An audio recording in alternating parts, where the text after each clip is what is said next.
नमस्कार मेरे हॉन्टेड कहानी परिवार। आज की कहानी।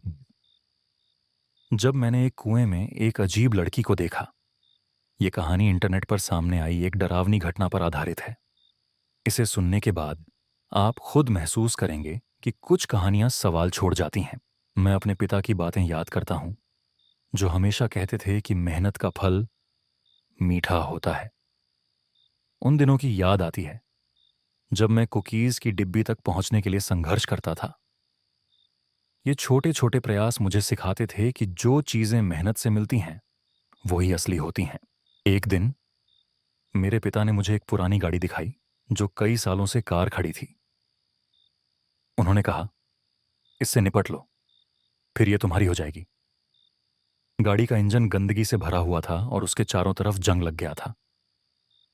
मैंने सोचा, क्या मैं इसे ठीक कर पाऊंगा? जब मैं गाड़ी के साथ काम कर रहा था तो मुझे एहसास हुआ कि यह सिर्फ मेटल नहीं, बल्कि मेरे बचपन के सपनों का प्रतीक है। मैंने पेंट्री से टूल्स उठाए और गाड़ी में घुसकर काम करने लगा। मुझे अपने पिता की उम्मीदों पर खरा उतरने का दबाव महसूस हुआ। एक दिन पिता ने कहा, इन्हीं कठिनाइयों से तुम आत्मनिर्भर बनोगे। ये सब सुनते सुनते मैं उनके अतीत की चुनौतियों के बारे में सोचने लगा। क्या उन्होंने कभी मेरी और मेरी मां की खुशियों की परवाह की?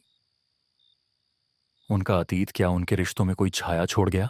मेरी मां का परिवार छोड़कर जाना एक बड़ा सदमा था।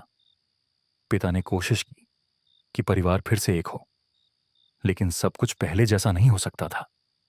मैं भी उस खोई हुई खुशी को महसूस करता था जब हम सब एक साथ होते थे। फिर एक दिन गाड़ी की मरम्मत के दौरान मैंने एक अजीब घड़ी का शोर सुना।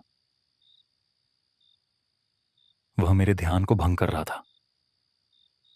मैंने सोचा, क्या यह सिर्फ मेरी ध्वनि कल्पना है या आसपास कुछ और भी है? मन में एक अजीब सा डर बैठ गया था। एक शाम मैं अपने पिता के गांव की ओर घूमने गया। रास्ते में मैंने एक कुआं देखा जो डूबते सूरज की रोशनी में अंधेरा लग रहा था। मैं रुक गया और कुएं में झांका। तभी मैंने एक लड़की को देखा।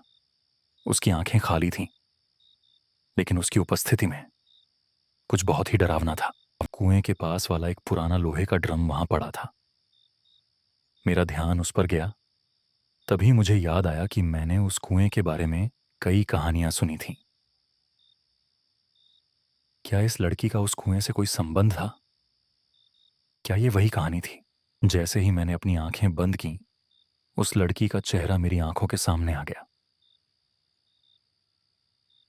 मैं फिर से कुएं में देखना चाहता था, लेकिन मेरी हिम्मत नहीं हुई। उस समय मुझे एहसास हुआ कि उस डर के पीछे कुछ और भी है जो मुझे खींच रहा था।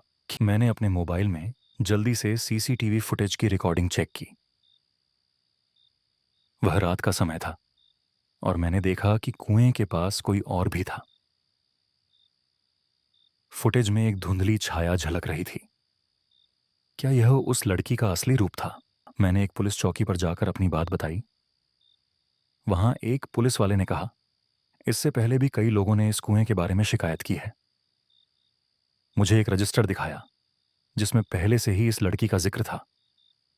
हम्म, क्या यह सब सच था या मेरा मन मुझे भ्रमित कर रहा था? कोई और रात मैंने सोचा कि मैं और गहराई में जाऊंगा।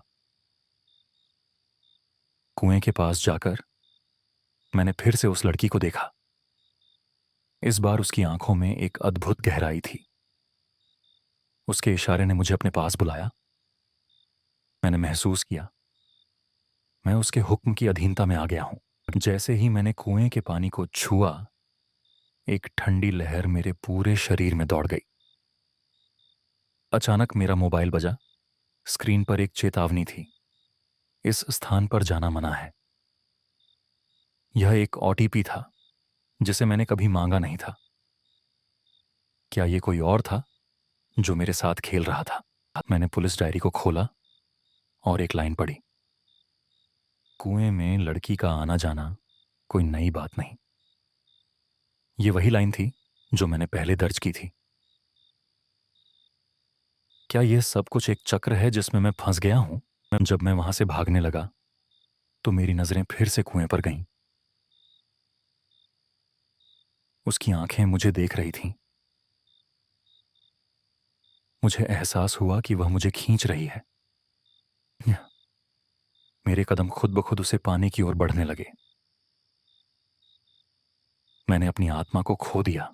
अंत में मैंने अपनी आंखें बंद की और कुएं में कूद पड़ा। जब मैं पानी में डूबा मुझे उसके साथ अनंतता में जाने का एहसास हुआ। क्या वह लड़की मेरी मां थी या कोई और? यह सोचते सोचते एक अजीब शांति ने मुझे घेर लिया। उस रात मेरी मां का बहुत पुराना पत्र मेरे पास आया। जहां भी जाओ याद रखना, मैं हमेशा तुम्हारे साथ हूं। क्या मैं सच में घर वापस जाने की कोशिश कर रहा था या मैं उसे खोने से डर रहा था? आज उस कुएं को देखता हूं, वहां सिर्फ एक गहरी खामोशी होती है, लेकिन मैं जानता हूं वहां एक छाया अभी भी है जो मुझे अपनी ओर खींचने के लिए तैयार है। क्या मैं कभी बाहर आ सकूंगा? अगर आपको यह कहानी पसंद आई हो तो लाइक कीजिए, सब्सक्राइब कीजिए और बेल आइकॉन दबाइए। कमेंट में अपनी हॉन्टेड कहानी जरूर लिखिए।